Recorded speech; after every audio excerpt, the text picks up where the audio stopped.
আল্লাহ রাব্বুল আলামিন তোমার জন্য মজবুত ইমানের রাস্তা খুলে দেবে। ইমানের হালত তোমার জন্য উন্মুক্ত হয়ে যাবে। যদি তুমি ইমান আনো না, যদি তুমি ইমানদার হও না, কাফের মুশরিক হও, দ্বিধাদ্বন্দ্বের মধ্যে পড়ে গিয়েছো, হীনমন হয়ে গিয়েছো, তোমার মধ্যে কাজ করে না, কি করবে, কোথায় যাবে। সুতরাং তুমি আল্লাহ তাআলার নাজিলকৃত পবিত্র কোরআনের দিকে তাকাও, বিশ্বের বিশ্বময় পবিত্র আল কোরআনের দিকে তাকাও। আল্লাহর কসম করে বললাম, আল্লাহর কসম করে বললাম, সময় লাগবে না, ডক্টর মরিস বুকাইলির মতো তোমারও ইমানটা নসিব হয়ে যাবে। সুবহানাল্লাহ। আমার প্রিয় মুসলমান ভাইরা, ডক্টর মরিস বুকাইলি, উনার উদাহরণ কি বলবো, উনি তো একটা কিতাব লিখেছেন, the Holi Quran and modern science. তিনি কিতাব লিখেছেন, তিনি যখন ইসলাম নিয়ে গবেষণা করবেন তো দূরের কথা, নাম শুনলেই তিনি থুক দেন, নাম শুনলেই তিনি গালি দিতেন, নাউজুবিল্লাহ। এমন কঠিন একজন কাফের ছিলেন, নাস্তিক ছিলেন, কঠিন, নাম শুনলেই গালি দিত মুসলমানদেরকে। ডক্টর মরিস বুকাইলি রসায়ন বিদ্যা নিয়ে, ফিজিক্স নিয়ে, পদার্থবিজ্ঞান নিয়ে এমন গবেষণা শুরু করে দিল, কিন্তু দেখা যায় ভুল ধরবে কোরআনের। এগুলো সে জমাট করে কোরআনে ভুল ধরবে কিভাবে? সে কোরআন শিক্ষা করবার জন্য আরব দেশে গেল, আরব দেশে গিয়ে কোরআন শিক্ষা করলো, কোরআনের ভাষা, কোরআনের লোগা ভালো করে অনুধাবন করার চেষ্টা করলো, তাফসীর অনুধাবন করার চেষ্টা করলো। এখন তো কোরআন যে ইতিহাস টেনেছে, দেখা গেল যে ইতিহাস টেনেছে শুরু থেকে আদি অন্ত ইতিহাস, কোনো ভুল নাই, কোনো ধরনের কোনো সংশয় সন্দেহ নাই। আর যেই চ্যালেঞ্জ আল্লাহ তাআলা করে বললেন, ওয়া ইন কুনতুম ফি রাইবিন মিম্মা নাযালনা আলা আবদিনা ফাআতু বিসূরাতিন মিন মিসলি। আল্লাহ তাআলা চ্যালেঞ্জ করেছিলেন কোরআনের ক্ষেত্রে, দেখি একটা ছোট্ট আয়াত বানিয়ে দেখাও। এখানে তানবিনে তারান্নুম বিসূরা, ছোট্ট একটা আয়াত দেখাও তো দেখি। না, তারা সক্ষম হয় নাই। কোরআনের প্রতি চ্যালেঞ্জ ধরে বড় বড় সাহিত্যিকরা তারা পাগল পারা হয়ে গিয়েছে। কোরআনের বিরুদ্ধে, কোরআনকে তারা কম্প্রোমাইজ করে, কোরআনকে তারা প্রতিযোগিতা করে, তারা কোনো ধরনের কোনো আয়াত রচনা করতে পারে নাই, মোটেও পারে নাই। প্রতিযোগিতা করে, কম্পেয়ার করে কোনো আয়াত রচনা করতে পারে নাই, বরঞ্চ মাথা নত করে ওই সমস্ত উচ্চ পর্যায়ের সাহিত্যিকরা, মক্কা মদিনার সাহিত্যিকরা পলায়ন করেছে। সুবহানাল্লাহ। সুতরাং সেই সময় এত উচ্চ পর্যায়ের সাহিত্যিকরা কিছু করতে পারলো না। আর ডক্টর মরিস বুকাইলি তো আর তেমন কিছু না। ডক্টর মরিস বুকাইলি তো কোরআনের ধাঁচে কোনো আয়াত রচনা করতে পারে নাই। এখন সে পাগল হয়েছে, কোরআনের ভুল ধরবে। আল ফালাহ সমাজ কল্যাণ সংস্থা বালাগঞ্জের পঞ্চম আয়োজন কোরআন সুন্নাহ সেমিনার, দ্য লাইট অফ কোরআন, কোরআনের আলো। আজকের এই মহতি মাহফিলে কোরআন সুন্নাহের বর্ণাঢ্য আয়োজনে উপস্থিত রয়েছেন পরম শ্রদ্ধাভাজন, যোগ্যবান, ভাগ্যবান সভাপতি, জাতির সিপাহ সালার, জাতির কান্ডারি, মানুষ গড়ার কারিগর, মুআজ্জাজ মুকাররম উলামায়ে কেরাম, শিক্ষক মণ্ডলী, আমার সম্মানিত বয়োজ্যেষ্ঠ বাবারা, আগামী জাতির কর্ণধার, জাতির নিবেদিত প্রাণ, আমার কলিজার টুকরা যুবক ভাইয়েরা রয়েছেন, পর্দার অন্তরালে শ্রদ্ধেয়া সম্মানিতা মা বোনেরা। আমি আবার বলছি, শান্তির বাণী, আসসালামু আলাইকুম ওয়া রাহমাতুল্লাহি ওয়া বারাকাতুহু। আর একটু জুড়ে সরে সালামের জবাব দেওয়া দরকার। আসসালামু আলাইকুম ওয়া রাহমাতুল্লাহি ওয়া বারাকাতুহু। এই তো কোরআন সুন্নাহের আওয়াজ বড় হওয়ার দরকার আছে না নাই? বড় হওয়ার দরকার আছে। আমরা নির্বাচনের আওয়াজ তো মোটামুটি ভালোই দিতে পারি, কিন্তু কোরআন সুন্নাহের আওয়াজটা একটু আমাদের জন্য ক্ষীণকায় হয়, যেন একেবারে কি হয়ে যায়, নিস্তেজ হয়ে যায়। এরকম হবে না ইনশাআল্লাহ। কোরআন সুন্নাহর আওয়াজটা একটু বড়সড় হওয়ার দরকার আছে, ঠিক না বে ঠিক? এজন্য মানুষ যদি এখানে অল্প আছি আমরা, আমাদের আওয়াজটা এমন হবে যেন মনে হয় এখানে অনেক মানুষ আছে, এরকম আমাদের আওয়াজ হওয়ার দরকার, ঠিক না বে ঠিক? যাই হোক, এরকম একটা মাহফিলে আমরা আসলাম। এই যে মাহফিলে আপনারা কষ্ট করে এখানে এসেছেন, ফায়দার জন্য তো এসেছেন না, ভিন্ন কোনো উদ্দেশ্য আছে? এ তো অন্য কোনো উদ্দেশ্য নাই, দাওয়াত খাওয়ার উদ্দেশ্য নাই, সিন্নি মশা টসা এরকমও তো কোনো উদ্দেশ্য নাই। উদ্দেশ্য একমাত্র কোরআন সুন্নাহর বয়ান শোনার জন্য আপনারা আসছেন। তো এই যে আপনারা এই নিষ্ঠা নিয়ে আসছেন, এই জন্য একটা সুসংবাদ দিতে চাই আপনাদেরকে যে এই নিষ্ঠা নিয়ে যখন আপনারা আসছেন, নবী আমার বলছেন ইদা মারারতুম বিরিয়াদিল জান্নাহ ফারতাউ, যখন তোমরা জান্নাতের বাগানের পাশ দিয়ে হেঁটে যাবে তোমরা জান্নাতের বাগানটা বিচরণ করবে। সাহাবায়ে কেরাম অবাক হয়ে গেলেন, বললেন বিষয় তো বুঝলাম না। নবী আমার বলছেন রিয়াজুল জান্নাহ বিচরণ করার জন্য এই দুনিয়ার মধ্যে রিয়াজুল জান্নাহ হবে কোত্থেকে আবার? তখন তারা জিজ্ঞাসা করলেন ওমা রিয়াদুল জান্নাহ ইয়া রাসূলুল্লাহ, এই রিয়াদুল জান্নাহটা কি হতে পারে? নবী আমার বললেন হিলাকুল যিকির, যেই সমস্ত মাজলিস, যেই সমস্ত মাহফিলে কোরআন শুনে আলোচনা করা হয় এই সমস্ত মাহফিলকে, মাজলিসকে বলা হয় রিয়াদুল জান্নাহ। সুতরাং আমি আপনি একটা জান্নাতের বাগানে আছি, কোনো সন্দেহ আছে? কোনো সন্দেহ নাই। তবে হ্যাঁ, যারা বিভিন্ন কাজকর্ম ব্যস্ত আছে, হয়তো বেহুদা কোনো কাজ নাই কাম নাই, হাঁটাহাঁটি ঘোরাঘুরি, চায়ের দিন বসে চা খাচ্ছে, মনে মনে হয়তো বলছে না না মাহফিলে যাওয়ার দরকার নাই, এখানে ঘরে বসে বসে বা চায়ের দোকানে বসে বসে বয়ান শুনবো, এতটুকু যথেষ্ট। না না না, আমরা এই মাহফিলকে, এই মাজলিসকে আমরা খাস করে বলছি, এই মাহফিলে না আসলে কিন্তু রিয়াজুল জান্নার মধ্যে অন্তর্ভুক্ত হওয়ার সুযোগ নাই। ঠিক না বেঠিক? রিয়াজুল জান্নায় আমরা আছি যেহেতু মাহফিলে আমরা সেনা আদর সেনা, আমাদের সরাসরি কথোপকথন হচ্ছে, দেখা হচ্ছে, এটাই হচ্ছে এই মাজলিসটা খাস হচ্ছে রিয়াজুল জান্নাহ।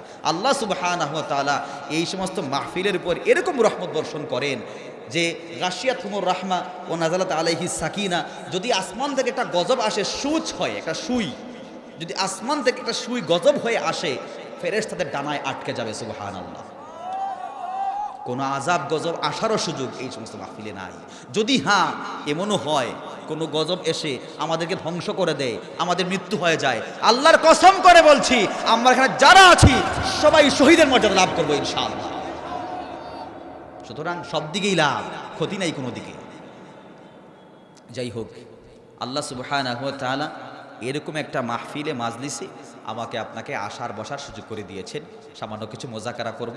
আল্লাহ সুবহানাহু ওয়া তাআলা আমাকে যেন তৌফিক দান করেন বলার, আপনাদেরকে শোনার, এমন কিছু কথা আমার মুখ থেকে যেন বের হয় আপনারা উপকৃত হতে পারেন, আমিও হেদায়েত হতে পারি। আল্লাহ তাআলা তৌফিক দান করুন, সবাই পড়েন আমিন। আমাকে বিষয় বাঁধিয়ে দেওয়া হয়েছে, আমাকে বলা হয়েছে কোরআন এবং বিজ্ঞান, the Holi Quran and modern science নিয়ে আলোচনা করার জন্য আমাকে বলা হয়েছে। তো এই কোরআনের সাথে বিজ্ঞানের সম্পর্ক, কোরআনের সাথে বিজ্ঞানের সম্পর্ক যদি একটু আমি সামান্য কিছু বলি, প্রথম দিকে এই কোরআনের নীতি নৈতিকতা, এই কোরআনের এজাজ, এই কোরআনের থিওরি আল্লাহ সুবহানাহু ওয়া তাআলা এমন স্থানে পৌঁছিয়েছেন, নবীর সুন্নাহকে এমন জায়গায় পৌঁছিয়েছেন, 7 আসমান 7 জমিন ভেদ করে 7 আসমানের আরো উপরে সিদরাতুল মুনতাহা পর্যন্ত এই কোরআনের থিওরি চলে গিয়েছে আলহামদুলিল্লাহ। কিন্তু বিজ্ঞান এখনো সেই বাড়ির উঠানের মধ্যে রয়েছে, এখন পর্যন্ত উঠানের যে পরিধি সেটাও সে পেরোতে পারে নাই, এগুতে পারে নাই। আল্লাহ তাআলা কোরআনের থিওরিকে, নবীর সুন্নাহকে এত উপরে নিয়েছেন, কোরআন এত উপরে গিয়েছে, নবীর সুন্নাহ এত উপরে গিয়েছে, কিন্তু সেই বিজ্ঞান তার উঠোন পর্যন্ত পের হতে পারে নাই। সুবহানাল্লাহ। বিজ্ঞান এই সেদিন একটা কিছু বলল, 1 বছর 1.5 বছর 2 বছর 5 বছর 10 বছর আগে একটা থিওরি বার করলো, কিন্তু আমরা তো এর আগ থেকেই অনেক কিছু বুঝে গিয়েছি, জেনে গিয়েছি। বিজ্ঞান বলেছে 5 বছর 10 বছর আগে, আর কোরআন আজ থেকে 1400 বছর আগে বলে দিয়েছে। যখন ওই বিজ্ঞানীরা থিওরি আবিষ্কার করলো, থিওরি আবিষ্কার করার পরে একটা কিছু বললো, আমরা বলি আমরা তো এটা জানি, আমরা তো আগেই পড়েছি, এটা তো কোরআন বলে দিয়েছে আগে। এখন দেখা যায় অনেক নোবেল বিজয়ী, অনেক সায়েন্টিস্ট, অনেক বিজ্ঞানী তারা নোবেল পায় এটা আবিষ্কার করার কারণে, সেটা আবিষ্কার করার কারণে, কিন্তু আমরা তো এগুলো কোরআনে পেয়ে যাই। আমার তো ধারণা হচ্ছে এটা, বা আমার বলার বিষয় হচ্ছে এটা, যে কোরআনের বিষয়ে যখন আমরা অনুধাবন করি, আমরা যখন কোরআনের বিষয়ে রিসার্চ করি, আমরা পেয়ে যাই কোরআন অনেক আগেই বলেছে। কিন্তু সেদিন বিজ্ঞানীরা এক একটা থিওরি বের করে তারা নোবেল বিজয়ী হয়ে যায়। কিন্তু আমি মনে করি এই সমস্ত বিজ্ঞানীরা নোবেল পায়, তাদের মাথার মধ্যে কি ঢুকেছে বুঝি না, অথচ নোবেল পাওয়ার যোগ্য সমস্ত মুমিন মুসলমানরা, সমস্ত মনীষীরা। কারণ আজ থেকে 1400 বছর আগেই কোরআন বলে দিয়েছে, নবীর সুন্নাহ বলে দিয়েছে। সুতরাং সমস্ত মুমিনরা আমল করে যাচ্ছে, তারা সবাই হচ্ছে নোবেল পাওয়ার যোগ্য। ঠিক না বে ঠিক? আমি বলছি আস্তে আস্তে উদাহরণ আসবে ইনশাআল্লাহ, আস্তে আস্তে উদাহরণ আসবে। আমরা যদি প্রথমে সৃষ্টি তথ্য নিয়ে আলোচনা করি, অ্যাস্ট্রোলমি বা অ্যাস্ট্রোলজি, সৃষ্টি তথ্য, তাহলে একটা থিওরি আছে ব্যাক ব্যাংক, যেটা অনেক ফেমাস একটা থিওরি। এই ব্যাক ব্যাংকের থিওরিটা এমন ছিল যে পৃথিবী হওয়ার আগে তো কিছুই ছিল না, তাহলে ছিলটা কি? তখন একজন বিজ্ঞানী ফ্রান্সিস ড্রেক, তিনি সেই থিওরি আবিষ্কার করলেন, যেটা ওয়ার্ল্ড ফেমাস ব্যাক ব্যাংকের থিওরি, যে পৃথিবীটা এমনভাবে সুপ্রসন্ন হয়েছে, প্রশস্ত হয়েছে, আলাদা আলাদা হয়েছে। প্রথমে আসমান, জমিন, চন্দ্র, সূর্য সব জমাট ছিল একটা বলের মতো, ফুটবলের মতো, একটা অপরটার ভেতরে ছিল ঢোকানো, না ছিল আলাদা কিছু।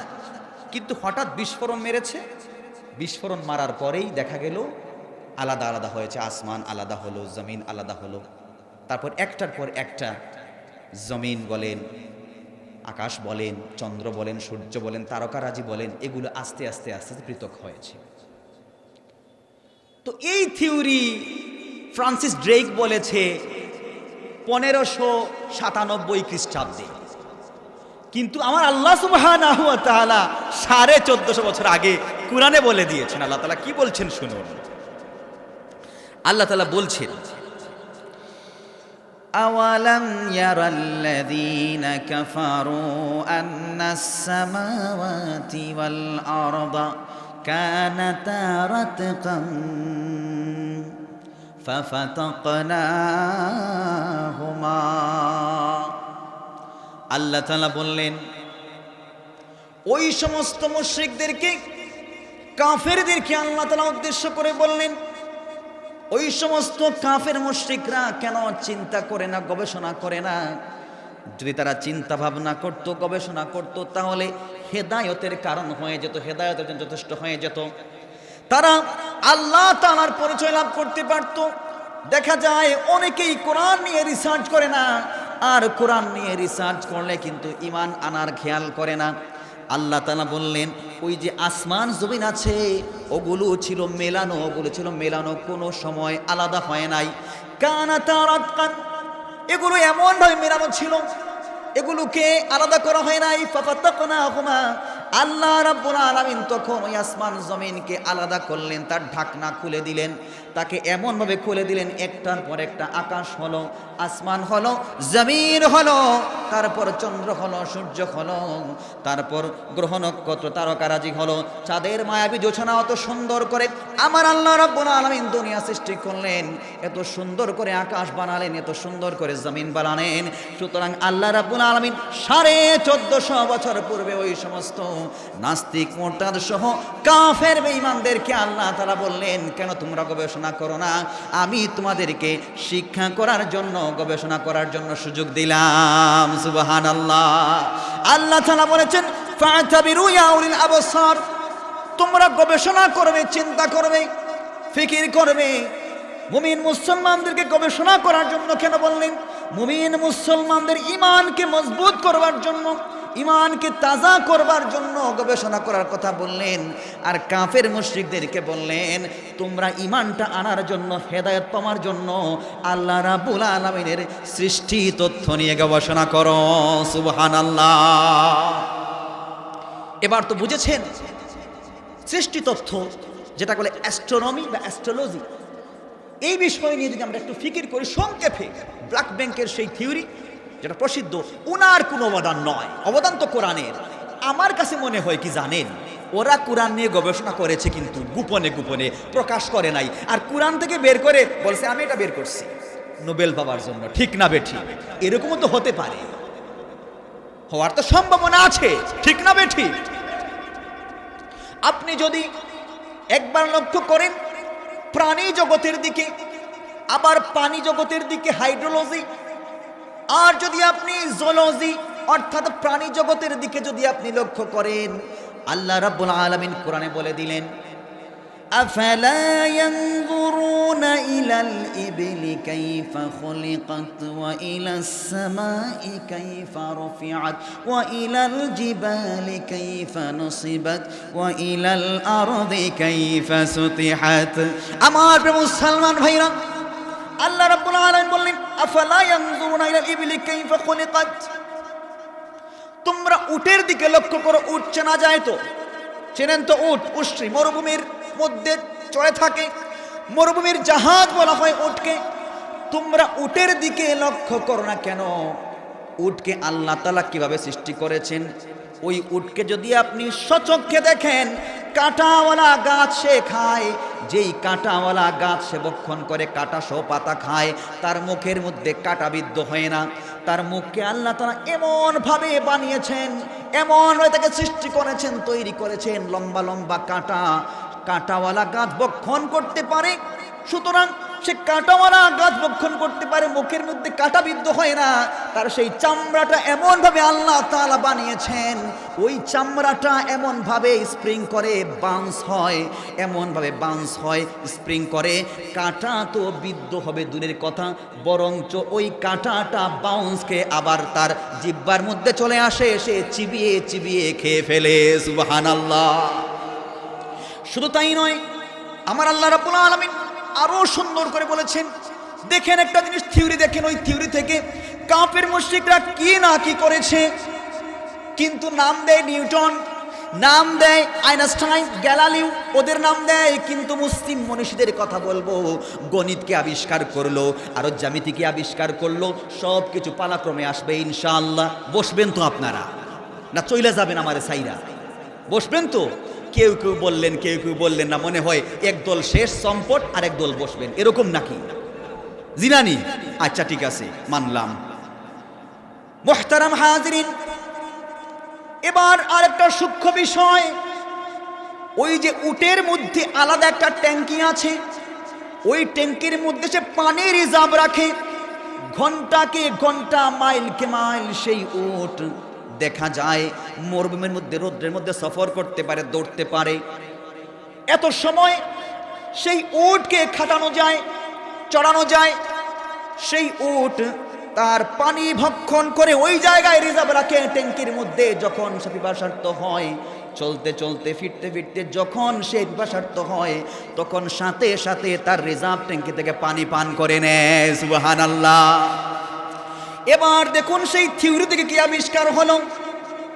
ওই যে আমরা গাড়ি চালাই, গাড়ির মধ্যে আলাদা ট্যাঙ্কি তাকে ফুলফিল করা হয় তেল দিয়া, তেল ছাড়া চলে না গাড়ি, ঠিক না বে ঠিক?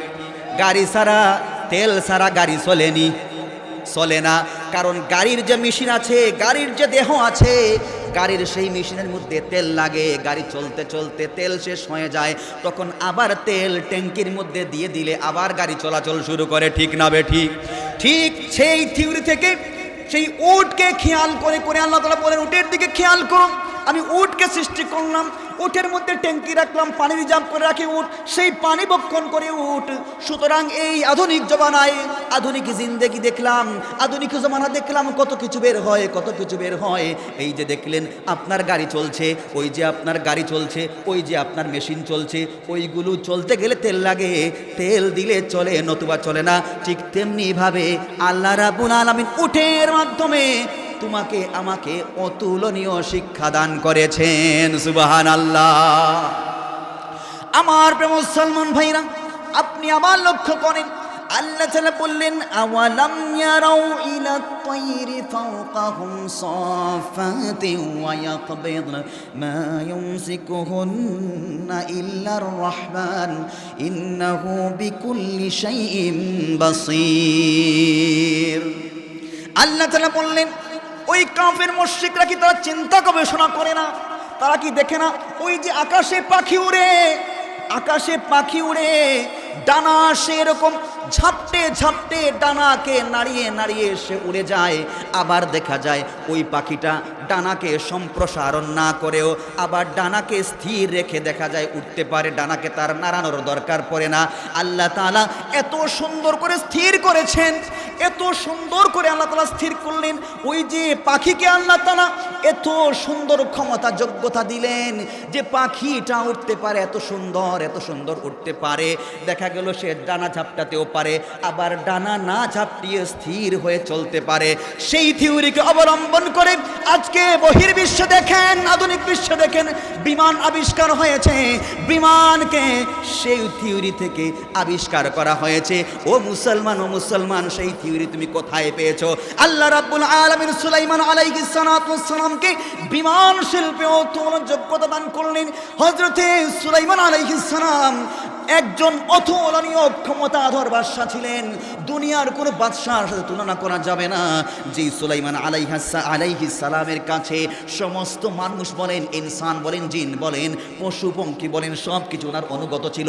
এমনকি বাতাস পর্যন্ত ওনার অনুগত ছিল। তিনি যখন বাতাসকে ফরমান করতেন, বাতাস অনুগত হয়ে যেত। আর তিনি সেই বাতাসের সাহায্যে ওনার যে তখ্ত সিংহাসন আছে, সিংহাসন নিয়ে তিনি উড়ে উড়ে যেতেন।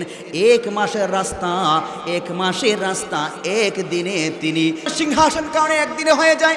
আমরা ঢাকায় সফর করি, ওই যে গাড়ি দিয়ে গেলে 5 ঘন্টা 6 ঘন্টা যায়, বিমানে গেলে মাত্র আধা ঘন্টা। সুতরাং দেখা যায় অনেক সময় বেঁচে যায়, ঠিক না বেঠিক? ঠিক তেমনি ভাবে সুলাইমান আলাইহিস সালাম তিনি যে বিমান শিল্প আবিষ্কার করলেন, ওই বিমান শিল্প আবিষ্কার করার কারণে এত লম্বা পথ তিনি সামান্য সময়ে তিনি বিচরণ করতে পারতেন, পৌঁছে যেতে পারতেন। আল্লাহ রাব্বুল আলামিন সুলাইমান আলাইহিস সালামকে বিমান শিল্পে অতুলনীয় যোগ্যতা দান করেছেন। সুবহানাল্লাহ। মুহতারাম হাজিরিন, আপনি যদি আরেকটু গবেষণার দিকে যান, আল্লাহ তাআলা বললেন ওয়াআল্লামা আদামাল আসমাআ কুল্লাহা সুম্মা আরাদাহুম আলাল মালাইকাতি ফাকালা আনবিউনি বিআসমাই হাউলাই ইন কুনতুম সাদিকিন। আল্লাহ তাআলা বললেন আমি আদম আলাইহিস সালাতু ওয়াস সালামকে এত যোগ্যতা দিলাম, দুনিয়ার সকল বস্তুর নাম, আকার আকৃতি প্রকৃতি দোষ গুণ সব কিছু আমি আদম আলাইহিস সালাতু ওয়াস সালামকে শিক্ষা দিলাম। তাফসীরে কাশফের মধ্যে আছে ওই যে আলামুল আসমা, ওই যে জিনিসের নাম, বস্তুর নাম, এগুলোকে বলা হচ্ছে বস্তুর নাম, জিনিসের নাম। সুতরাং এইটা হলো বস্তুবিজ্ঞানের অতুলনীয় যোগ্যতা আল্লাহ তাআলা দান করলেন। তাফসীরের মধ্যে অর্থাৎ রুহুল বায়ানের মধ্যে বলা হয়েছে আদম আলাইহিস সালাতু ওয়াস সালাম 7 লক্ষ ভাষায় কথা বলতে পারতেন। সুবহানাল্লাহ। 7 লক্ষ ভাষায় কথা বলতে পারতেন। এখন প্রশ্ন হয়, হুজুর 7 লক্ষ ভাষায় তিনি কথা বলতে পারতেন, বিষয় তো অনেক জটিল। কিন্তু বর্তমানে দেখা যায় দুনিয়ার শুরু থেকে আসতে আসতে মাত্র 13,000 ভাষা চালু আছে। এখনো পর্যন্ত তো 7 লক্ষ ভাষা তো আমরা চালু দেখি নাই। এই পর্যন্ত 13,000 ভাষা আছে। সুতরাং সহজ উত্তর, কিয়ামত পর্যন্ত ভাষাগুলো অদল বদল হতে হতে 7 লক্ষ ভাষায় পরিণত হয়ে যাবে। মুহতারাম হাজিরিন, আদম আলাইহিস সালাম দুনিয়াতে আগমন করলেন। আল্লাহ তাআলা বলেন, হে আদম, এখন দুনিয়াতে এসেছো, করবে কি, খাবে কি, দাবে কি, চলবে কি, ফিরবে কি? তোমার অনুসারীদেরকে নিয়ে কৃষিক্ষেত করো, কৃষি খামার করো। আল্লাহ রাব্বুল আলামিন সর্বপ্রথম কৃষি বিদ্যায় অতুলনীয় যোগ্যতা আদম আলাইহিস সালাতু ওয়াস সালামকে দান করেছেন। সুবহানাল্লাহ। বর্তমানে কৃষি বিশ্ববিদ্যালয় আছে না নাই? কৃষি নিয়ে গবেষণা আছে না নাই? অনেক আধুনিক যন্ত্রপাতি বের হয়, কিন্তু বলে যান থিওরি কোথায় থেকে পেয়েছ? আদম আলাইহিস সালাতু ওয়াস সালাম আমাকে আপনাকে কৃষি বিদ্যা শিক্ষা দিয়েছেন, অনুসারীদেরকে কৃষি বিদ্যা শিক্ষা দিয়েছেন। অতুলনীয় যোগ্যতা আল্লাহ তাআলা আদম আলাইহিস সালাতু ওয়াস সালামকে দান করেছেন। সুবহানাল্লাহ। মুহতারাম হাজিরিন, এবার শুনুন বিষয়টা। আমরা যদি জিওগ্রাফি, ভৌগোলিক বিষয়টা একটু খেয়াল করি। অনেক বিজ্ঞানীরা বলেছে এই দুনিয়া নাকি সমতল, আবার কেউ কেউ বলে দুনিয়া নাকি গোলাকার। আছে না নাই থিওরি? দুনিয়া সমতল গোলাকার, আমরা তো দেখি বলের মতো একটা ঘোরাঘুরি করে, আছে না নাই? একদল বিজ্ঞানী বলল প্রথম সূর্য ঘুরে, পৃথিবী ঘুরে না। আরেক আরেক আরেক ধরনের বিজ্ঞানীরা বলল পৃথিবী ঘুরে, সূর্য ঘুরে না। আবার কেউ কেউ বলে পৃথিবীও ঘুরে, সূর্যও ঘুরে। আসলে মনে হয় ওদের মাথাটাও ঘুরে, ঠিক না বে ঠিক? তো যাই হোক, কোরআন বলেছে তোমাদের মাথাটা ঘুরে, এজন্য ধরতে পারো না। প্রত্যেক জিনিস, সূর্য বলেন, পৃথিবী বলেন, দ্য ইউনিভার্স, এগুলো আপন কক্ষপথে চলমান, ঠিক না বে ঠিক? এটা কোরআন বলছে। প্রত্যেক তারকারাজি, চন্দ্র, সূর্য, গ্রহ, নক্ষত্র, এগুলো সব তার আপন কক্ষপথে চলমান, চলছে এগুলো। الشمس تجري لمستقر لها ذلك تقدير العزيز العليم। আল্লাহ তাআলা বলছেন এই যে চন্দ্র আছে, সূর্য আছে, এগুলো তার আপন কক্ষপথে চলমান। ওইগুলোকে একমাত্র নিয়ন্ত্রণ করেন আমার আল্লাহ তাআলা, একমাত্র আল্লাহ রাব্বুল আলামিন নিয়ন্ত্রণ করেন। এই যে নিয়ন্ত্রণ করা হয়, তাফসীরে মাযহারের মধ্যে বলা হয়েছে নিয়ন্ত্রণ করা হয় মানে সূর্য যখন উদয় হবে সে আল্লাহ তাআলার সামনে গিয়ে সিজদায় অবনত হয়, ও আল্লাহ তুমি যদি অনুমতি দাও তাহলে আমি উদয় হব, সুবহানাল্লাহ। তুমি যদি আমাকে অনুমতি দাও তাহলে আমি এখন নিস্তেজ হয়ে যাব। আমি সূর্য উদয় ছিলাম, এখন আমি অস্ত চলে যাব। আল্লাহ তাআলা অনুমতি দেন, সময় মতো উদয় হয়, সময় মতো নিস্তেজ হয়, সময় মতো অস্ত হয়ে যায়। সুতরাং দুনিয়ার মধ্যে আমার আপনার নিয়ম নীতির মধ্যে অনেক খেলাফ আছে। অফিসের টাইম বলেন, নামাজের টাইম বলেন, ঠিক মতো আদায় করতে পারি না। কিন্তু আমার আল্লাহ রাব্বুল আলামিন চন্দ্র বলেন, সূর্য বলেন, এমন টাইমে তিনি দাঁড় করিয়েছেন একটা সেকেন্ডও বেশ কম হয় না, ঠিক না বেঠি? আমার আপনার জন্য আল্লাহ রাব্বুল আলামিন এত ভালোবাসা, এত মহব্বত, এত দয়া, এত উদারতা। সুতরাং মানুষ তো চিন্তা করে না, গবেষণা করে না। আসুন সেই বৈজ্ঞানিক থিওরির দিকে যাই। বৈজ্ঞানিক থিওরি অনেক দিন পরে বের করেছে, 1597 সালে বের করেছে। কি বের করেছে? বের করেছে পৃথিবী নাকি গোলাকার। কারণ পৃথিবী যদি গোলাকার না হয় তাহলে দিনটা আস্তে আস্তে আসে না, বুঝেন নাই? রাতটা আস্তে আস্তে আসে না, মানে হুট করে রাত, হুট করে দিন, এরকম হয় কি? এরকম না। যেমন দিনের আলোটা আস্তে আস্তে আস্তে আস্তে নিস্তেজ হয়ে রাত হয়ে যায়, আর রাতের সেই অন্ধকারটা আস্তে আস্তে আস্তে আস্তে আলোকিত হয়ে যায়।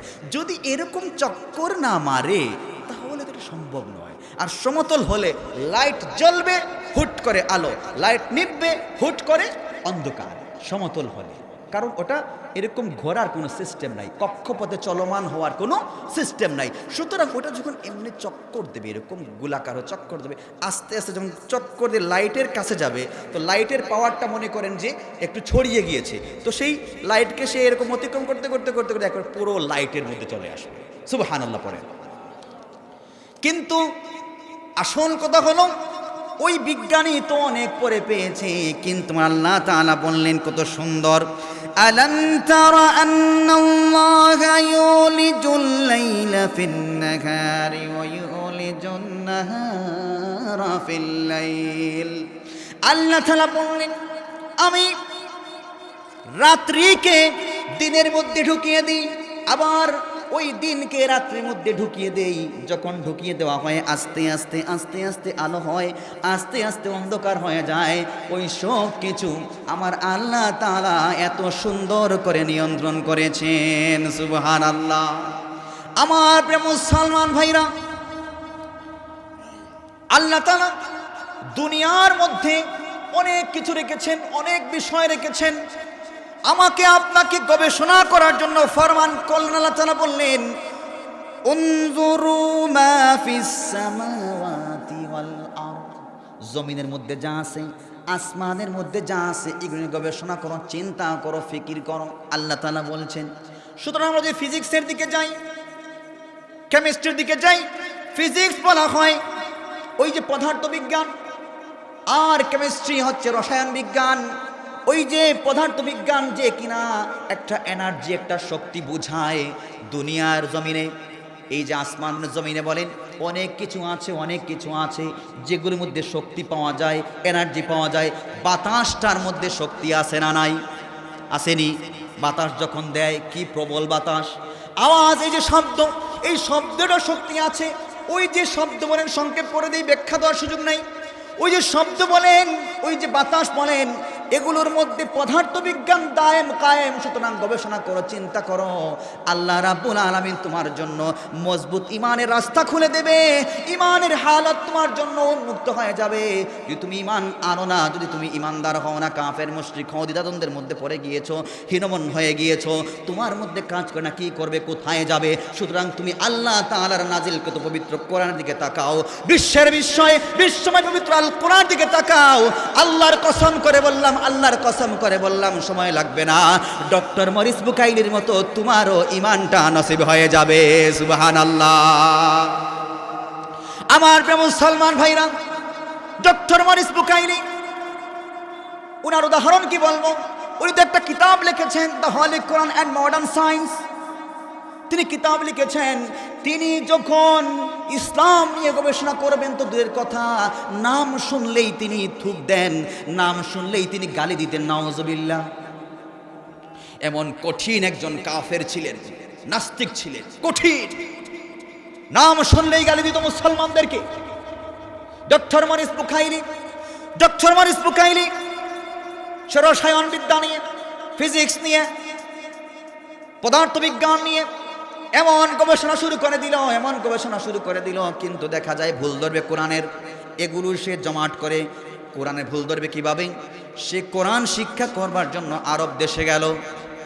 আরব দেশে গিয়ে কোরআন শিক্ষা করলো, কোরআনের ভাষা, কোরআনের লোগা ভালো করে অনুধাবন করার চেষ্টা করলো, তাফসীর অনুধাবন করার চেষ্টা করলো। এখন তো কোরআন যে ইতিহাস টেনেছে, দেখা গেল যে ইতিহাস টেনেছে শুরু থেকে আদি অন্ত ইতিহাস, কোনো ভুল নাই, কোনো ধরনের কোনো সংশয় সন্দেহ নাই। আর যেই চ্যালেঞ্জ আল্লাহ তাআলা করে বললেন, ওয়া ইন কুনতুম ফি রাইবিন মিম্মা নাযালনা আলা আবদিনা ফাআতু বিসূরাতিন মিন মিসলি। আল্লাহ তাআলা চ্যালেঞ্জ করেছিলেন কোরআনের ক্ষেত্রে, দেখি একটা ছোট্ট আয়াত বানিয়ে দেখাও। এখানে তানবিনে তারান্নুম বিসূরা, ছোট্ট একটা আয়াত দেখাও তো দেখি। না না, তারা সক্ষম হয় নাই। কোরআনের প্রতি চ্যালেঞ্জ ধরে বড় বড় সাহিত্যিকরা তারা পাগল পারা হয়ে গিয়েছে। কোরআনের বিরুদ্ধে, কোরআনকে তারা কম্প্রোমাইজ করে, কোরআনকে তারা প্রতিযোগিতা করে, তারা কোনো ধরনের কোনো আয়াত রচনা করতে পারে নাই, মোটেও পারে নাই। প্রতিযোগিতা করে, কম্পেয়ার করে কোনো আয়াত রচনা করতে পারে নাই, বরঞ্চ মাথা নত করে ওই সমস্ত উচ্চ পর্যায়ের সাহিত্যিকরা, মক্কা মদিনার সাহিত্যিকরা পলায়ন করেছে। সুবহানাল্লাহ। সুতরাং সেই সময় এত উচ্চ পর্যায়ের সাহিত্যিকরা কিছু করতে পারলো না। আর ডক্টর মরিস বুকাইলি তো আর তেমন কিছু না। ডক্টর মরিস বুকাইলি তো কোরআনের ধাঁচে কোনো আয়াত রচনা করতে পারে নাই। এখন সে পাগল হয়েছে, কোরআনের ভুল ধরবে, তার পরিমাণ নসিব হয় নাই, সে পাগল হয়ে গিয়েছে, সে কোরআনের ভুল ধরবে। এখন সে কোরআনের ভুল ধরবে কিভাবে? সে খবর পেয়েছে মিশরের মধ্যে পিরামিড রয়েছে, পিরামিড, ওই পিরামিডে কিছু আয়াত ধরা পড়েছে। কথা বুঝেননি আপনারা? ওই পিরামিডে কিছু আয়াত ধরা পড়েছে। তখন সে চিন্তা করলে এটা চান্স যায়, দেখে এটা নক্তার মধ্যে কোনো ভুল পাওয়া যায় কিনা, একটা হরফের মধ্যে কোনো ভুল পাওয়া যায় কিনা।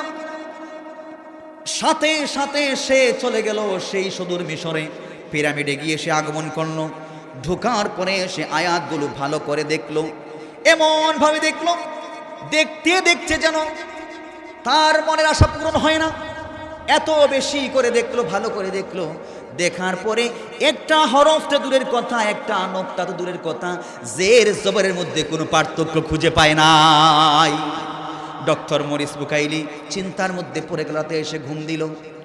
ঘুমানোর মধ্যে সংশয় সন্দেহের মধ্যে, বিষয় তো বুঝলাম না, এত ভুল খুঁজি, এত ভুল খুঁজি, এত ভুল খুঁজি, কিন্তু আমি ভুল তো খুঁজে পাই না। আসলে কি হইল, কি হইল? ওই কোরআনের ভুল ধরতে গিয়ে তো আমি দেখা যায় কোরআনের ছায়ার তলে আমি চলে আসতেছি। সুবহানাল্লাহ। আল্লাহ তাআলা বললেন কিতাবুন আনজালনাহু ইলাইকা লিতুখরিজান নাসা মিনাজ যুলুমাতি ইলান নূর বিইذনি রাব্বিহিম ইলা সিরাতিল আজিজিল হামিদ। আল্লাহ তাআলা বললেন মানুষ শোনো শোনো, এই কিতাবকে তোমরা যেমন তেমন কিতাব মনে করো না, এই কিতাবের দিকে তুমি মনটা ঝুঁকিয়েছো। আল্লাহ তাআলা তোমাকে অজ্ঞতার জগৎ থেকে, অজ্ঞতার পথ থেকে, অজ্ঞতার অন্ধকার থেকে তোমাকে আলোর দিকে প্রসারিত করবে। আল্লাহ তাআলা সেই পরাক্রমশালী, সেই দয়াশীল দয়াবান আল্লাহ তাআলা, তার পথে তোমাকে হেদায়েত দিয়া দিবে। সুবহানাল্লাহ। সুতরাং ডক্টর মনিস বুকাইলি যেন হেদায়তের পথ পেয়ে গেলেন, সুগন্ধি হাসিল করলেন। এবার ডক্টর মনিস বুকাইলি বলে না না, আর সহ্য করতে পারি নাই, আর সহ্য করতে পারি। কোরআনের অনেক ভুল ধরার চেষ্টা করেছি, ইসলামকে কুলসিত করার চেষ্টা করেছি, কিন্তু না না, আজ আমি ঘোষণা দিলাম, শাহাদা বাক্য পাঠ করলাম, লা ইলাহা লা ইলাহা ইল্লাল্লাহ, লা ইলাহা ইল্লাল্লাহ, লা ইলাহা ইল্লাল্লাহ, লা ইলাহা ইল্লাল্লাহ, লা ইলাহা ইল্লাল্লাহ, লা ইলাহা ইল্লাল্লাহ। তুমি বাঁচাও, তুমি মারো, অবিরত ক্ষমা করো, তুমি বাঁচাও, তুমি মারো, অবিরত ক্ষমা করো। ধরারি যে জন তাকেই ধরো, ধরারি যে জন তাকেই ধরো, তোমার মুঠোয় সবই আল্লাহ। সুবহানাল্লাহ ওয়ালহামদুলিল্লাহ, লা ইলাহা ইল্লাল্লাহ, সুবহানাল্লাহ ওয়ালহামদুলিল্লাহ, লা ইলাহা ইল্লাল্লাহ। তোমারি জিকে পরে অবাধ্য হই কেমন করে, তোমারি জিকে পরে অবাধ্য হই কেমন করে, খুঁজে না পাই কোনো ভাষা, খুঁজে না পাই কোনো ভাষা, শুকুর গুজার করার আল্লাহ। সুবহানাল্লাহ ওয়ালহামদুলিল্লাহ, লা ইলাহা ইল্লাল্লাহ, সুবহানাল্লাহ ওয়ালহামদুলিল্লাহ, লা ইলাহা ইল্লাল্লাহ। আমার মুসলমান ভাইরা, আমরা যদি একবার চিন্তা করি হাইড্রোলজি, পানি বিজ্ঞান নিয়ে, সমুদ্র বিজ্ঞান নিয়ে যদি একটু চিন্তা ফিকির করি, দেখা যায় সমুদ্র নিয়ে আল্লাহ তাআলা কোরআনের মধ্যে, নবী আমার হাদিসের মধ্যে অনেক কিছু থিওরি দিয়ে গিয়েছেন। মুহতারাম হাজিরিন, ওই যে প্রাণী জগৎ সম্পর্কে বলেছিলাম, আসলে প্রত্যেক নবী রাসূলদেরকে, প্রত্যেক আম্বিয়ায়ে কেরামদেরকে আল্লাহ তাআলা বিশেষ বিশেষ যোগ্যতা দিয়েছেন। ওই যে আদম আলাইহিস সালাতু ওয়াস সালাম বললাম, উনার ভাষার যোগ্যতা, কৃষিবিদ্যার যোগ্যতা। ওই যে সুলাইমান আলাইহিস সালামের কথা বললাম, বিমান শিল্পে অতুলনীয় যোগ্যতা, বাদশাহীর একটা যোগ্যতা, রাজ্য চালানোর যোগ্যতা। শুধু তাই নয়, আল্লাহ তাআলা মূসা আলাইহিস সালাম, শুআয়ব আলাইহিস সালামকে পশুপালন বিদ্যায় অতুলনীয় যোগ্যতা দান করেছেন, অতুলনীয় যোগ্যতা। এখন বলতে চাই যে এই কথা সমুদ্র বিজ্ঞান নিয়ে বলতে চাই। আল্লাহ তাআলা বললেন কোরআনের মধ্যে, ইয়া আইয়ুহান নাসু, ইয়া আইয়ুহান নাসু উবুদু রাব্বাকুমুল্লাযী খালাকাকুম ওয়াল্লাযীনা মিন ক্বাবলিকুম লাআল্লাকুম তাত্তাকুন। আল্লাহ তাআলা প্রথমে সকল মানুষদেরকে বলছেন এক আল্লাহ তাআলার অনুসারী হওয়ার জন্য, এক আল্লাহ তাআলার ইবাদতকারী হওয়ার জন্য, এক আল্লাহ তাআলাকে রব হিসেবে মানার জন্য, তাত্তাকুন বলছেন তাকওয়া অর্জন করার জন্য, মুত্তাকি হওয়ার জন্য বলছেন। তারপরে আল্লাহ তাআলা নিয়ামতের কথা বলছেন, আল্লাযী জাআলা লাকুমুল আরদা ফিরাশাও ওয়াস সামাআ বিনাআ ওয়া আনজালা মিনাস সামাই মাআন ফাআখরাজা বিহি মিনাস সামারাতি রিজকান লাকুম ফালা তাজআলু লিল্লাহি আনদাদাও ওয়া আনতুম তা'লামুন। আল্লাহ তাআলা বলছেন, আল্লাযী জাআলা লাকুমুল আরদা ফিরাশা, আমি জমিনকে বানাইলাম বিছানা। ওই জমিনকে আল্লাহ তাআলা বানাইছেন বিছানা। ওই জমিনটা এত শক্ত নয়, এত নরম নয়। শক্ত হইলে আপনি কিছুই করতে পারতেন না, ঘর বাড়ি নির্মাণ করতে পারতেন না। ওই জমিনের মধ্যে আল্লাহ তাআলা পাহাড় পর্বত দিলেন। আল্লাহ তাআলা কোন বলেছেন, আফালা ইয়ানজুরুনা ইলাল ইবলি কাইফা খুলিকাত ওয়া ইলাস সামাই কাইফা রুফিআত ওয়া ইলাল জিবালি কাইফা নুসিবাত। কিভাবে আল্লাহ তাআলা জমিনের মধ্যে পাহাড় সৃষ্টি করেছেন, পাহাড়ের দিকে তাকাও। ওই পাহাড়টা আল্লাহ তাআলা জমিনে সৃষ্টি করলেন এই জমিনের ভারসাম্য রক্ষা করার জন্য। সুবহানাল্লাহ। কারণ হাদিসের মধ্যে এসেছে, ওই জমিনের নিচে হচ্ছে পানি, আর পানির নিচে হচ্ছে আগুন, যার থিওরি হলো কোরআন বলছে সিজ্জিন। ওই জমিনের নিচে পানি, পানির নিচে আগুন, তথা সিজ্জিন জেলখানা যাকে বলা হয়, জাহান্নাম যাকে বলা হয়। জমিনের নিচে আছে জাহান্নাম, কারণ আল্লাহ তাআলা কুরআনে বলেছেন, ওয়া ইন্নাল ফুজ্জারা লাফি সিজ্জিন। ওই সিজ্জিনের থিওরি যদি বলতে দিই অনেক সময় লেগে যাবে, সংক্ষেপে বলি, ওই জমিনের নিচে পানি, পানির নিচে হচ্ছে আগুন, ওই আগুনটা হলো জাহান্নাম। ওই জমিনকে ভেদ করে বিজ্ঞানীরা চেয়েছিল গবেষণা করতে, রাশিয়ার বিজ্ঞানীরা, জার্মানির বিজ্ঞানীরা, আমেরিকার বিজ্ঞানীরা, তারা গবেষণা করার জন্য পাগল হয়ে গেল। সিসমেক্টোগ্রাফির মাধ্যমে গবেষণা শুরু করে দিল। দেখা গেল তারা যখন একটার পর একটা স্তরভেদ করলো, স্তরভেদ করতে করতে করতে করতে হঠাৎ আর স্তরভেদ হয় না। ওই জায়গায় টেম্পারেচার, তাপ ছিল এত বেশি, সূর্যের টেম্পারেচার, সূর্যের পাশে যদি আপনি যান, সূর্যের টেম্পারেচার হলো 6000-7000 ডিগ্রি সেলসিয়াস। অর্থাৎ যদি 2000 ডিগ্রি সেলসিয়াস হয়, ওই 2000 ডিগ্রি সেলসিয়াস হলে লোহা পর্যন্ত পানি হয়ে যায়। সুবহানাল্লাহ। 2000 ডিগ্রি সেলসিয়াস টেম্পারেচার হলে লোহা পর্যন্ত পানি হয়ে যায়। ওই সূর্যের পাশে তাপমাত্রা হলো 7000-6000 ডিগ্রি সেলসিয়াস। সুতরাং যখন তারা অনেক স্তর ভেদ করলো, তারা স্তর ভেদ করতে করতে যখন একেবারে নিচে চলে গেল, ওই জায়গায় টেম্পারেচার হয়ে গেল 7000 ডিগ্রি সেলসিয়াস। ওই জায়গায় আর পাইপ আর যায় না, পাইপ যাওয়ার সাথে সাথে পাইপটা গলে যায়। তারা তখন সিসমেক্টোগ্রাফি বিস্ফোরণ করলো, একটা আওয়াজের বিস্ফোরণ। ওই জায়গায় একটা আওয়াজ হবে, একটা বম ফুটবে। একটা বম ফুটার কারণে যতদূর পর্যন্ত আওয়াজ যাবে ততদূর পর্যন্ত সে তথ্য নিয়ে আসবে, তথ্য তালাশ করবে। তারা যখন ওই জায়গায় তারা একটা বিস্ফোরণ করলো, বিস্ফোরণ করার সাথে সাথে তখন তারা কানের মধ্যে ইয়ারফোন ঝুলিয়ে দিল। কানের মধ্যে ইয়ারফোন ঝুলানোর পরে হঠাৎ একটা শব্দ আসলো। শব্দটা হলো বাঁচাও বাঁচাও। আর্তনাদ শুরু হয়েছে, বাঁচাও বাঁচাও, রক্ষা করো রক্ষা করো। অনেক ভুল করেছি, অন্যায় করেছি, আর করবো না গো আল্লাহ, আমাদেরকে আবার দুনিয়ায় পাঠিয়ে দাও, মুত্তাকি হয়ে যাব, আমরা ভালো মানুষ হয়ে যাব। ওই জায়গার মধ্যে তারা এই শব্দ শোনার পরে তারা ভড়কে গিয়েছে, ভয় পেয়ে গিয়েছে। এমন ভড়কে গিয়েছে, ওই মাটির নিচে আজ পর্যন্ত গবেষণা বন্ধ হয়ে গিয়েছে। আল্লাহু আকবার। ওই মাটির নিচে এখনো গবেষণা বন্ধ, সিল করে দিয়েছে রাশিয়ার মধ্যে। মারিয়ানা ট্রেঞ্চ, প্রশান্ত সাগরের সেই গভীর কূপ ছিল, কুয়া ছিল, ওই প্রশান্ত মহাসাগরের গভীর গর্ত, যেটার নাম হচ্ছে মারিয়ানা ট্রেঞ্চ, যেখানে কোনো জাহাজ যেতে পারে না।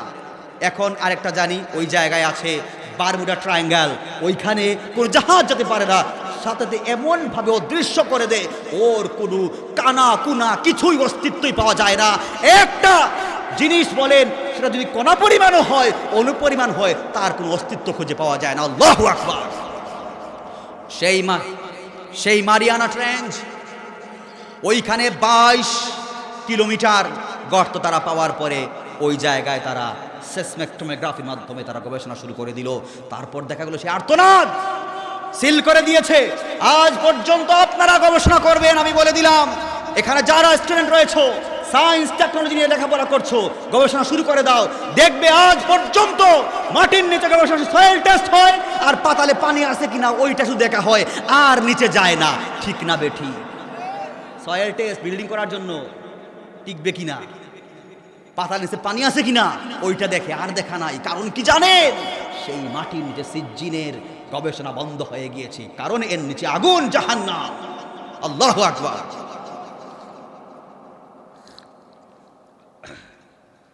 মুহতারাম হাজিরিন, সময় যেহেতু অল্প, আলোচনা রয়েছে অনেক, 10 মিনিটের ভিতরে ইনশাআল্লাহ আলোচনা শেষ করে দিব। 10 মিনিট পরে আজান ইনশাআল্লাহ।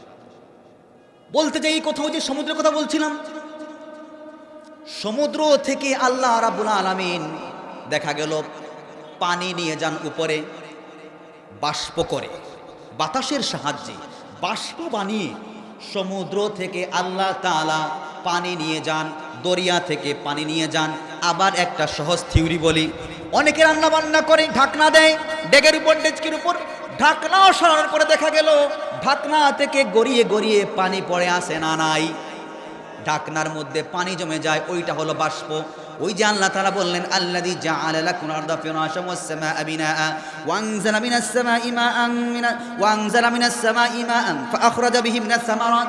আল্লাহ তাআলা আসমান থেকে মেঘমালা বর্ষণ করলেন, বৃষ্টি বর্ষণ করলেন, সেই বৃষ্টি জমিনে পড়লো, উদ্গত হলো শস্য সামগ্রী, শস্যাদি ফল ফলাদি হয়ে গেল, আপনার আমার জন্য নতুন রিজেক হয়ে গেল। ওই যে এটা থিওরি চিন্তা করেন, আল্লাহ তাআলা আসমান থেকে বৃষ্টি বর্ষণ করেন, ওই জমিন থেকে, এই যে সমুদ্র থেকে, ওই যে দরিয়া থেকে আল্লাহ তাআলা বাষ্প বানিয়ে দেখা গেল আসমানে নিয়ে যান পানি। ওই যে ধোঁয়া আছে, বাতাস যে ধোঁয়াগুলো পানি হয়ে আসমানে জমাট হয়ে যায়, আসমানে যখন মেঘমালা হয়ে যায়, জমাট হয়ে যায়, ওই মেঘমালাকে ফেরেশতারা একটু গরম করেন, তাপ দেন, ওই জায়গায় ফেরেশতারা সেই মেঘমালাকে হাঁকিয়ে নিয়ে যায়, হাঁকিয়ে নিয়ে যাওয়ার পরে তাপ দেন, একটু গরম দেন, সাথে সাথে ওই মেঘমালা গরম হওয়ার পরে পরে ওই দুনিয়াতে বৃষ্টি বর্ষণ করে আপনাকে আমাকে রিজেকের ব্যবস্থা করে দেয়। সুবহানাল্লাহ। এবার দেখেন সমুদ্র আল্লাহ তাআলার ফরমান কত সুন্দর মেনে যাচ্ছে। আল্লাহ তাআলা বলেন, মারাজাল বাহরাইনি ইয়ালতাকিয়ান বাইনাহুমা বারযাখুল লা ইয়াবগিয়ান। আল্লাহ তাআলা দুইটা সমুদ্র রাখলেন, একটা সমুদ্রের পানি একেবারে ঘোলা, আর একটা সমুদ্রের পানি এত সুন্দর, শুদ্ধ পরিশুদ্ধ, কিন্তু আল্লাহ তাআলার হুকুমটা মেনেছে, মাঝখানে হিজাব, একটা সমুদ্রের পানি আর একটা পানির সাথে মিশ্রিত হয় না, মিঠা পানি লবণাক্ত পানির সাথে মিশ্রিত হয় না। যদি দুনিয়ার সকল পানি লবণাক্ত হয়ে যেত, মানুষরা বাঁচতে পারত না, মানুষরা বাঁচার কোনো সুযোগ নাই। এই কারণে আল্লাহ তাআলা এত দেখালেন, এত সুন্দর হিকমত বিজ্ঞান দেখালেন আমাকে আপনাকে হেদায়েত হওয়ার জন্য, ঈমানকে মজবুত করার জন্য। দুইটা সাগর, দুইটা দরিয়া এক জায়গায় একত্রিত হয়, ঘোলা পানি সেই শুদ্ধ পরিশুদ্ধ পরিষ্কার পানিকে ঘোলা করে দেয় না, আর ঘোলা পানিকে শুদ্ধ পরিশুদ্ধ পরিষ্কার পানি পরিষ্কার করে দেয় না, মাঝখানে আল্লাহ তাআলার কুদরতি হিজাব দিয়ে আল্লাহ তাআলা রেখে দিয়েছেন। সুবহানাল্লাহ। এগুলো দেখে তো হেদায়েত হওয়ার কথা। এই বিষয়ে খেয়াল করেছে ফরাসির একজন ক্যাপ্টেন, নাবিক, সে চিন্তা করলো, যখন ওই যে সমুদ্রের সম্পর্ক আসমানের সাথে, কারণ আসমান যখন ঘোলা হয়, দেখবেন আসমান ঘোলা হয়ে গিয়েছে, কালো হয়ে গিয়েছে, দরিয়া উত্তাল হয়ে যায়, ঠিক না বেটি? খেয়াল করছেন? এখন খেয়াল করবেন, যখন দেখবেন বৃষ্টি হওয়ার কারণ নাই, বৃষ্টি হওয়ার দরকার নাই, দেখবেন ওই যে আকাশটা ঘোলা হয়ে গিয়েছে, দেখবেন দরিয়া যেমন ঢেউ খেলছে, আসে না নাই? সমুদ্রের মধ্যে এরকম অবস্থা হয়। সমুদ্রের মধ্যে ওই যখন আসমানটা ঘোলাচ্ছন্ন হয়, সমুদ্রের রাগ উঠে যায়, ফুলে যায়, সমুদ্রের মধ্যে আকাশ সময় ঢেউ শুরু হয়ে যায়। ওইটা ওই নাবিক চিন্তা করলো, চিন্তা করার পরে সে বলল, বিষয় তো বুঝলাম না, আকাশের সাথে সম্পর্ক কিসের আবার? আকাশ ঘোলাটে হলো, এখন দেখা গেল সমুদ্র উত্তাল হয়ে গিয়েছে। সমুদ্র উত্তাল হলো, ওই সমুদ্র উত্তাল হলো, তখন সে নবীর সুন্নাহ তালাশ করলো, দেখলো বিশ্ব নবীজি কখনো সমুদ্র সফর করেন নাই, সাহাবীরা করেছেন। এবার সে কোরআনে চলে গেল, কোরআনে দেখলো আল্লাহ তাআলা কাফেরদেরকে উদ্দেশ্য করে বলছেন, কাফেররা রে, তোমরা একবার চিন্তা করো না কেন, গবেষণা করো না কেন? তোমাদের মনে হয়েছে এমন অন্ধকার, সমুদ্রের মধ্যে যে অন্ধকার, মেঘমালা যখন কালো হয়, সমুদ্র কালো হয়ে যায়, রেগে যায়, ফুলে যায়, তখন সমুদ্র অন্ধকার হয়ে যায়, কিছুই দেখা যায় না। তোমাদের অন্তরটা সেই রকম হয়ে গিয়েছে। ও ওই ফরাসি ক্যাপ্টেন যখন কোরআনের মধ্যে এই থিওরি পেয়ে গেল, সে বলল আমি চিন্তা করে পাইলাম না, কিন্তু এখন পাইলাম। আল্লাহ তাআলা এত সুন্দর উদাহরণ দিলেন, কাফের মুশরিকদেরকে বোঝাতে গিয়ে সমুদ্রের অন্ধকারে কথা বললেন। আমি তো নিজে একজন নাবিক, নিজে একজন ক্যাপ্টেন, আমি সমুদ্রের অন্ধকারে দেখলাম, সমুদ্রের অন্ধকার দেখে পাগল পারা হয়ে গেলাম। আমি আর চিন্তা করতে চাই না, আমি আর বুঝতে চাই না, সাথে সাথে আমি শাহাদা বাক্য পাঠ করে মুসলমান হয়ে গেলাম। আমার প্রিয় মুসলমান ভাই, এবার বলছি আমি আপনাদেরকে, উড ইঞ্জিনিয়ারিং, কাঠ মিস্ত্রি যাকে বলা হয়, কাঠ শিল্প, হযরতে নূহ আলাইহিস সালাতু সালাম এই শিল্পে এত বেশি যোগ্যতা সম্পন্ন, অভিজ্ঞতা সম্পন্ন ব্যক্তি ছিলেন। তিনি কাঠ দিয়ে তিনি জাহাজ নির্মাণ করেছেন। নূহ আলাইহিস সালাতু সালামের কিস্তি, 3 তলা বিশিষ্ট একটা কিস্তি বানিয়েছেন তিনি। 3 তলা বিশিষ্ট, 300 হাত লম্বা, 50 হাত চওড়া, 20 হাত উঁচু। তিনি সেই থিওরি অবলম্বন করে আল্লাহ তাআলা বললেন, واصنع الفلك بأعيننا ووحينا ولا تخاطبني في الذين ظلموا إنهم مغرقون। আল্লাহ তাআলা বললেন, হে নূহ শোনো, তুমি আমার সামনে আমার ওহী অনুসারে নৌকা বানাও, কিস্তি বানাও। তুমি খবরদার যেই সমস্ত জালেম সম্প্রদায় তাদেরকে সাহায্য করবে না, তাদের জন্য আমার কাছে আবেদন নিবেদন করবে না, আমি তাদেরকে ডুবিয়ে মারবো। আল্লাহু আকবার। নূহ আলাইহিস সালাতু সালাম তিনি কিস্তি নির্মাণ করলেন, 3 তলা বিশিষ্ট কিস্তি, এত লম্বা এত বড় কিস্তি। আল্লাহ তাআলা জাহাজ শিল্পে অতুলনীয় যোগ্যতা আমার নবী নূহ আলাইহিস সালাতু সালামকে দান করেছেন। সুবহানাল্লাহ। আজ তোমরা জাহাজ নির্মাণ করছো, উন্নত মানের যন্ত্রপাতি, হায়ার টেকনোলজি তোমরা ব্যবহার করছো, কোথায় পেয়েছো থিওরি তোমরা? মুসলমান ভাইরা আমার, অনেক মনীষীরা, মুসলিম মনীষীরা যারা গণিত আবিষ্কার করেছে, একজন মনীষী আছেন, মুসলিম মনীষী, নামটা হয়তো মনে নাই। উনার নাম হচ্ছে ইবনে রুশদ। উনি একটা থিওরি আবিষ্কার করেছেন, যেই থিওরিটা আমাদের মধ্যে চলমান আছে। তিনি বলেছেন, যদি চিকিৎসাবিদ্যার ক্ষেত্রে তিনি বলেছেন, যদি একবার কারো বসন্ত হয় তাহলে আর জীবনে বসন্ত হয় না। এই থিওরি ইবনে রুশদ রাহমাতুল্লাহি আলাইহি। সুবহানাল্লাহ। আরো অনেক থিওরি আছে, অনেক কিছু আছে। বলতে চাই, ওই যে সমুদ্র বিজ্ঞানের কথা বললাম, ওই যে বিশেষ করে পানিবিদ্যার কথা বললাম, যখন ওই ব্যক্তি, ওই যে ক্যাপ্টেন, ওই যে নাবিক, ফরাসির একজন ক্যাপ্টেন, তিনি মুসলমান হয়ে যান। এই ধরনের চিন্তা ফিকির করতে করতে মুসলমান হয়ে যায়। মুসলমান হওয়ার পরে দেখা গেল এরা ইসলামের জন্য দিনের জন্য নিবেদিত প্রাণ হয়ে যায়। সুবহানাল্লাহ। আমি প্রশ্ন রাখতে চাই, আমি নিবেদন রাখতে চাই, যদি সংশয়বাদী হও, সংশয় সন্দেহ করো, কাঠের পূজা, মূর্তির পূজা যদিও করো, একবার কোরআনের দিকে মনোনিবেশ করো। তোমার ইনসাফের দিকে দিলাম, বিবেকের উপরে চাবুকের আঘাত তোমার প্রতি দিলাম, তুমি নিজে বিবেক খাটাবে, নিজে বিবেক তুমি তোমার খাটাবে, কোনো সমস্যা নাই। ধর্ম গ্রহণ করলে তোমার জন্য ভালো, তোমার ইনসাফ, তোমার বিবেক। শ্রদ্ধা রেখে বলছি, যেই জিনিসকে নিজে আকৃতি প্রকৃতি দিলাম, সেই জিনিসের কেন পূজা করব? সুতরাং তুমি যদি বিভিন্ন ক্ষেত্রে প্রশ্ন করতে চাও সায়েন্স টেকনোলজি দিয়ে, সমস্যা নাই, তুমি কোরআনকে প্রশ্ন করো, কোরআনকে জিজ্ঞাসা করো, কোরআন তোমাকে সুন্দর পথ বাতলে দিবে, কোরআন তোমাকে সমূহ হেদায়েতের পথ খুঁজে বের করে দিবে। ঠিক না বেঠিক? শুনুন মুহতারাম হাজরিন, এখন বলছিলাম যে ওই যে কাঠ মিস্ত্রি এখন আসেন কেমিক্যাল ইঞ্জিনিয়ারিংয়ে আল্লাহ তাআলা দাউদ আলাইহিস সালাতু ওয়াস সালামকে এত বেশি যোগ্যতা দান করেছেন। আল্লাহ তাআলা বললেন, ইয়া দাউদ আউবি মাআহু ওয়াত-তায়র ওয়া আলান্না লাহুল হাদিদ।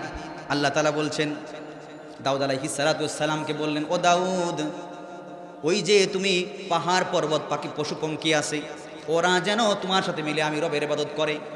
তারপরে আল্লাহ তাআলা বললেন, ওয়া আলান্না লাহুল হাদিদ, আমি দাউদ আলাইহিস সালাতু ওয়াস সালামের হাতের মধ্যে স্টিলকে, লৌহ সমূহকে নরম করে দিয়েছি।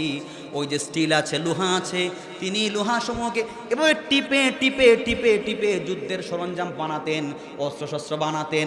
ওই যে দাউদ আলাইহিস সালাতু ওয়াস সালামকে আল্লাহ তাআলা ওই যে কেমিক্যাল বিদ্যায়, লৌহ বিদ্যায় অতুলনীয় যোগ্যতা দান করেছেন। সুবহানাল্লাহ। এই স্টিল দিয়ে যারা কিনা ওই যে স্টিলের মিস্ত্রি আছে, অনেক কঠিন কঠিন জিনিস আবিষ্কার করতে পারে, সেতু নির্মাণ করে, বিল্ডিং নির্মাণ করে, অনেক কিছু। ওই যে থিওরিটা কোথা থেকে পেয়েছো? নবী আমার হযরত দাউদ আলাইহিস সালাম সেই থিওরি আবিষ্কার করেছেন। সুতরাং সেই থিওরি তোমরা ইস্তেমাল করে আজ ইসলামের সাথে, কোরআনের সাথে তোমরা বেঈমানি করছো, ঠিক না বেঠি? মুহতারাম হাজরিন, বলতে চাই এই কথা। আজান হয়ে গিয়েছে, আমার বয়ান এখানেই শেষ করে ফেলবো ইনশাআল্লাহ। চিকিৎসা বিজ্ঞানের কথা বলেছিলাম, চিকিৎসা বিজ্ঞানের কথা রয়ে গিয়েছে, চিকিৎসা বিজ্ঞানের কথা বলি নাই। চিকিৎসা বিজ্ঞানের ক্ষেত্রে নবী আমার যে থিওরি দিয়েছেন, অনেকটা থিওরি আমি বলে শেষ করতে পারবো না, তবে একটা বলে দেই, এটা আপনাদের সকলের কাজে লাগবে। বলবো কি, অনুমতি আছে? হইলাই? হ্যাঁ, হইলাই সাউন্ড বাড়া, সাউন্ড মাইলাও তো শেষ হইলাই। সমস্যা আসেনি? হৃদরোগের সমস্যা আসেনি? আমেরিকা থেকে একটা থিওরি আবিষ্কার হয়েছে, আমেরিকা থেকে। আমেরিকার থিওরি, একজন সায়েন্টিস্ট, উনার কক্ষে একজন আলেমে দিন গেলেন। সেই আলেমে দিনের নাম হচ্ছে জুলফিকার নকশবন্দি হাফিজাহুল্লাহ। তিনি গেলেন, গিয়ে দেখলেন একটা ক্যালেন্ডার। ওইখানে দেখলেন আপনার সব ধরনের রোগের ফায়দা হবে।